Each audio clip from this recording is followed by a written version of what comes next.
Hello बच्चों, आज हम सीखेंगे प्रतिस्थापन विधि द्वारा रैखिक समीकरण को हल करना। पहला जो क्वेश्चन है वो है आपका x प्लस वाई बराबर 14 और x माइनस वाई बराबर 4। इसको हमें हल करना है, x और y का मान ज्ञात करना है। किस विधि से? प्रतिस्थापन विधि से। तो प्रतिस्थापन विधि में हम किसी एक समीकरण से x या y का मान निकालकर दूसरे समीकरण में उसे रखते हैं।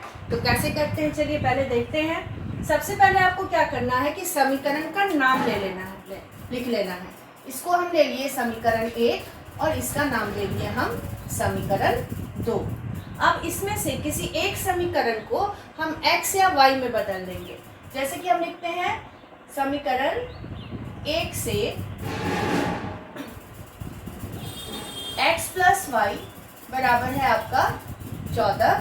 तो हम x के मान में इसको बदल देते हैं। x बराबर 14, ये प्लस वाई बराबर के दाएं तरफ जाएगा तो माइनस वाई में बदल गया।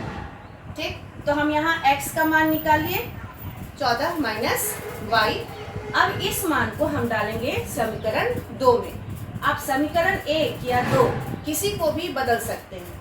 तो अगर समीकरण 1 को बदलेंगे तो उसका मान डालेंगे 2 में, और यदि समीकरण 2 को हम बदलेंगे तो उसका मान डालेंगे समीकरण 1 में। तो यहाँ हम समीकरण 1 को बदले हैं x बराबर x के मान में, तो हम इस मान को डालेंगे समीकरण 2 में। तो लिखेंगे x का मान समीकरण 2 में रखने पर, अब इस x के मान को हम इस समीकरण 2 में डालते हैं तो क्या मिलेगा। तो पहले हम समीकरण 2 लिख लेते हैं, x माइनस वाई बराबर 4। अब x का मान हमें क्या लिखना है, 14 घटाओ y। तो यहाँ लिखते हैं 14 घटाओ y बराबर 4। अब जो चर है वो बाएं तरफ रहेगा और जो अचर है कांस्टेंट है वो जाएगा दाईं ओर। बाएं से दाएं बराबर के दाईं ओर ले जाएंगे या दाईं तरफ से बराबर के बाईं ओर लाएंगे तो चिन्ह बदलता है, ये हमें पता है समीकरण हल करने में। तो ये प्लस 14 बराबर के दाईं ओर ले जाएंगे तो ये बदल जाएगा आपका माइनस 14। यहाँ प्लस है, कोई चिन्ह नहीं है, तो ये बराबर के दाईं ओर गया तो माइनस हो गया। अब यहाँ देखिए माइनस माइनस एक जैसा चिन्ह है, तो इसको हम जोड़ेंगे, 1y जोड़ 1y 2y, तो 2y और इसका चिन्ह हो जाएगा माइनस का, बराबर यहाँ अलग अलग चिन्ह है, घटाएंगे, 14 में से 4 गया 10, और बड़ी संख्या के आगे जो माइनस का चिन्ह है वही देंगे। जब कभी भी हम पूर्णांक का जोड़ घटाव करते हैं तो एक जैसा चिन्ह को जोड़ते हैं, अलग अलग चिन्ह को घटा लेते हैं और रिजल्ट का में चिन्ह वही देते हैं जो दोनों में से बड़ी संख्या का होगा। तो यहाँ एक प्लस था एक माइनस था, तो हम घटा लिया, अलग अलग चिन्ह था, 14 में से 4 गया 10, और बड़ी संख्या 14, इसके आगे माइनस का चिन्ह है इसलिए माइनस। यहाँ भी दोनों एक जैसा चिन्ह था इसलिए हम जोड़ लिए, और जोड़ने के बाद चूंकि दोनों ही बराबर है तो दोनों ही से एक जैसा चिन्ह है इसलिए वही चिन्ह यहाँ आ जाएगा। अब हम क्या करेंगे, यहाँ से -2 जो है y के साथ गुना में है तो ये जाएगा दाईं ओर भाग में। तो y बराबर -10 बटा -2, यहाँ से दाईं ओर गया, यहाँ गुना में था, ये दाईं ओर जाके भाग में चला गया और ये कट जाएगा 5 बार में। तो y का मान कितना आ गया, 5। अब इस मान को हम इस समीकरण में डालेंगे जिसको कि हम बदले थे। पुनः x बराबर 14 घटाओ y, यहाँ y का मान 5 आया और 14 में से 5 गया 9, तो x का मान 9 और y का मान 5, ये इसका आंसर हो गया। और आंसर आपका सही आया या नहीं वो आप चेक कर सकते हैं। इस मान को किसी भी एक समीकरण पर रखिए, देखिए दायां पक्ष आता है कि नहीं। जैसे पहला समीकरण है x प्लस वाई बराबर 14, तो x का मान 9 और y का मान 5, 9 जोड़ 5 14 आ गया राइट दायां पक्ष।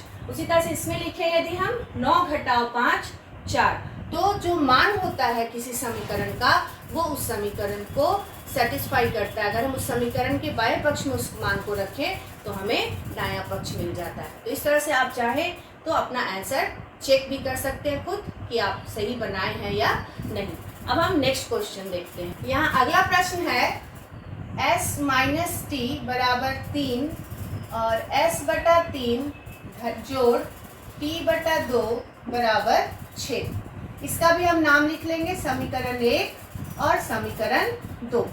अब यहाँ जब हम समीकरण को बदलते हैं, जिस समीकरण को लेते हैं वो आसान समीकरण होना चाहिए, ताकि जब हम उसको x या y के मान में बदले तो मान जो हो वो आसान हो। तो यहाँ हम दूसरे वाले समीकरण को नहीं बदलेंगे क्योंकि ये भिन्न के रूप में है। यहाँ हम पहले ही समीकरण को बदलेंगे। तो समीकरण 1 से s माइनस टी बराबर है 3 और s बराबर हो जाएगा माइनस टी, दाईं ओर जाएगा तो प्लस टी में बदल जाएगा, t जोड़ 3। तो यहाँ हम समीकरण 1 से s का मान निकाल लिए। अब इस मान को हम डालेंगे समीकरण 2 में। तो s का मान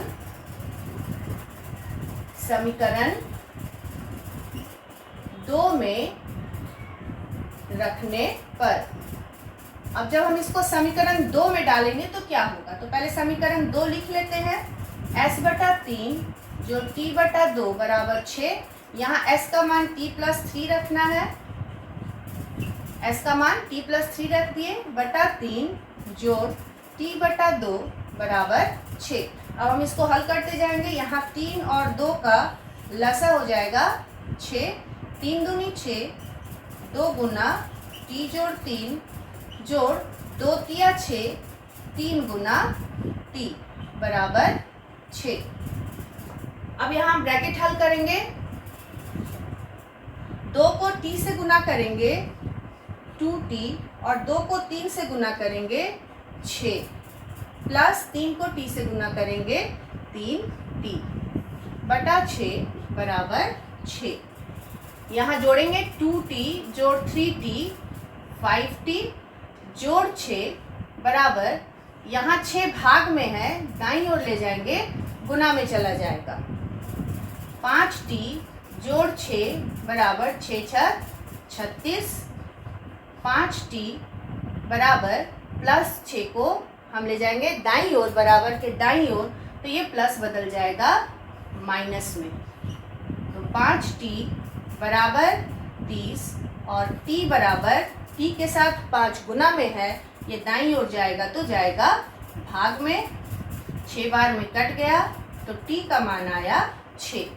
अब s का मान, तो s हम यहाँ बदले हुए हैं, t जोड़ 3, तो s बराबर है t जोड़ 3, यहाँ t का मान रखेंगे हम 6 जोड़ 3 यानी कि 9। तो s का मान 9 और t का मान 6। ये आपका आंसर हो गया। और इसको अगर हम समीकरण 1 में रखें, s माइनस टी यानी कि 9 घटाओ 6 3, तो ये हमारे समीकरण का हल सही है। तो ये था आपका प्रतिस्थापन विधि द्वारा रैखिक समीकरण को हल हम कैसे करते हैं, ये आज की वीडियो में हम लोगों ने सीखा। अगर आपका कोई डाउट हो तो मैसेज करके ज़रूर पूछ सकते हैं।